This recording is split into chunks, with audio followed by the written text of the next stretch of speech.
Alexa, stop. New day, a new chance to be productive. By the way, I'm Amedeo, and today we're exploring the productivity decline that has been going on since the mid-2000s. Just like in the study, we're embodying the trend of decreasing productivity, so you see how we get less productive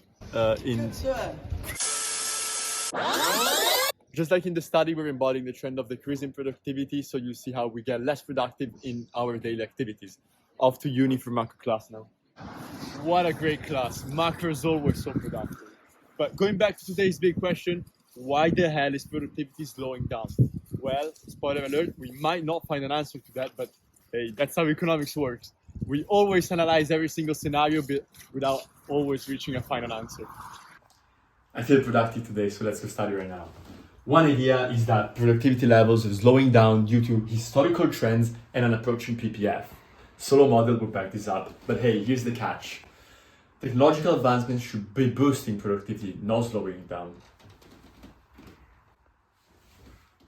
The authors of the paper employ a sophisticated approach. They dissect output into its components: capital deepening, labor composition, and technological advancements.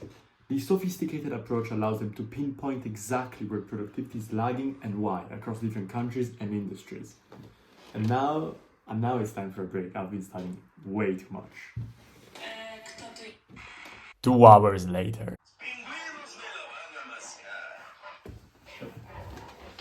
Exploring economic theories is just like a TikTok adventure. It's unpredictable and unexpected. It's not just about nailing down the right answer, it's about exploring a sea of what ifs and maybes. And maybe a siesta today? I'll be productive tomorrow, right? What are we still doing here? Let me sleep and go check out Izzy's take on mismeasurement and investment cycles. Rise and shine, Amadeo! This is Izzy, and today I'm going to be talking about how investment cycles and mismeasurement contribute to the productivity slowdown. But first, a bit of studying. Or so I thought. Got an invite to the bar. This is like mismeasurement in economics. Planning to study, but ending up somewhere else.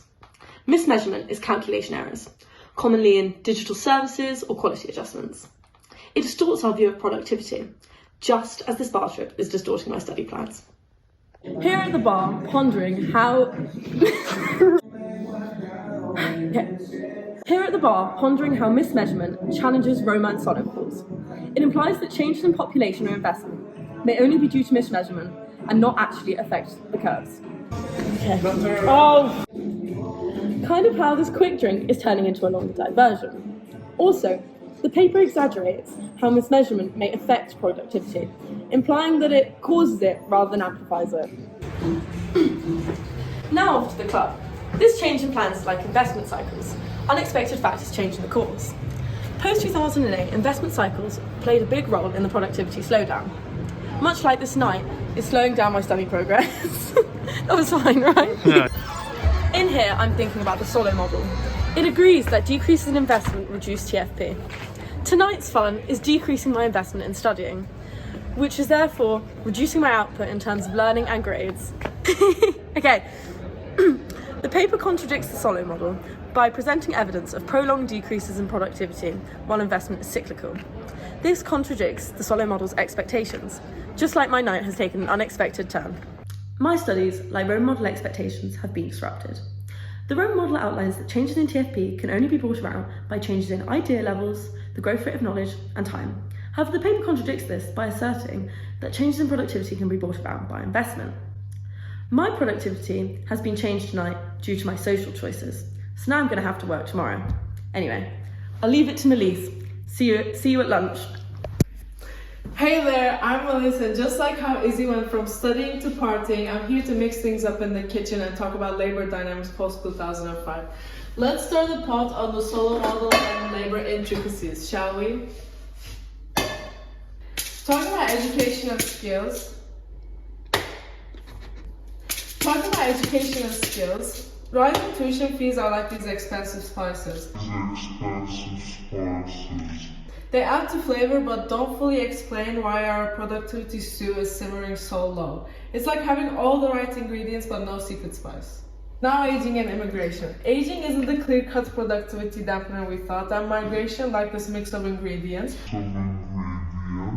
doesn't solely define lower productivity trends. Instead, it's about how flexibly we can store this diverse pot of ingredients. Sure. Leisure technology brings in its own flavors. Labor hoarding, gig economy, and digital discrimination. It's like trying to balance out the flavors in this dish, but realizing some ingredients are being hoarded and some being underused. Okay.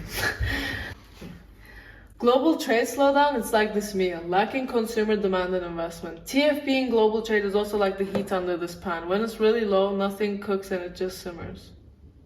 This meal was supposed to mirror labor dynamics in the economy, but I guess I'll just order a hamburger now, just like how Joe Bonanno might after his training.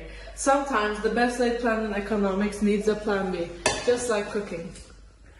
Thanks, Melissa. I would love to have an hamburger for dinner, but I gotta stay healthy. Anyways, I'm Joe Banana. I'm ready to explore business dynamism and its link with productivity. But first, let's go book. You know, strong body, strong mind. By the way, this video is not sponsored by Book, just so that you know. While we're here pushing weights, let's push some thoughts on the economy. Today, we're diving into how market forces affect productivity. It's a gym for the brain. Fuck really. Anyways, this workout is going too far and my biceps are fucking burning, so Books will have to wait. Let's talk business dynamics. Firms come and go, jobs are created and lost. But here's the twist, this dynamics is slowing down. It feels like fewer people are coming to the gym, less energy. With all these big firms dominating, it feels like only heavyweights in the room. Intimidating, right? Just like those complex economics theories that I was supposed to study, but I'm not. Now, on to allocated efficiency.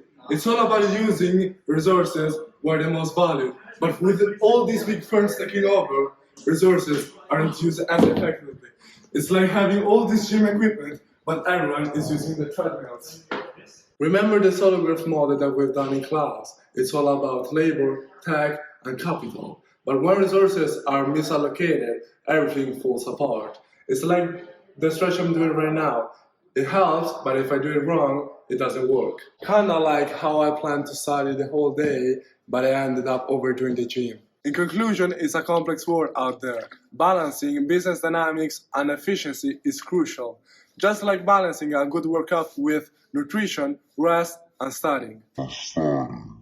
Speaking of balance, I think I will have to intensify my rest part today, as all of my study plans are completely out of the window. Well, that's everything from me today. I feel destroyed. I'm gonna get home and get some sleep. I'll pass the word to Luke. As for my study plans, there's always tomorrow, right? Keep it up, Gio. I'm Luke. Today I'm going to be diving into research productivity, starting with the fishing out hypothesis. This is like where we have a fixed pool of ideas and we're taking the easiest out first. It feels so productive. I could run to the airport. Turns out I'm not actually running to the airport. I'm taking a taxi. Thinking about how, unlike previous revolutions, we have a smaller pool of ideas. And most modern innovations have a level effect on productivity rather than a growth effect. It's a bit cramped in here, isn't it? Making it hard to study. Small space for big ideas, you could say. Now on this bus, we're tackling the burden of knowledge. The more educated people, we've got more ideas and more knowledge. But with each more new idea, we need more knowledge. It's like this bus journey. More stops, more complexity, it just gets all a bit complicated. Here at the airport, reflecting on technological fusion like the electrical dynamo takes time to outdo the old tech.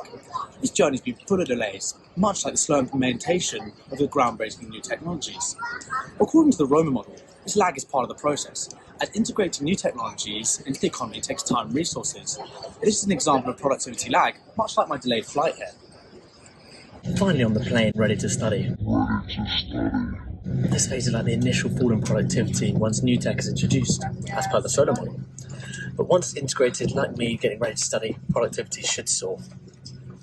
The plan was to study, but here I am asleep, recharging. It's like the digital economy, still in its installation phase, with real productivity gains experienced later. Like my studies, like the economy, are waiting for their deployment phase, taking flight on their own.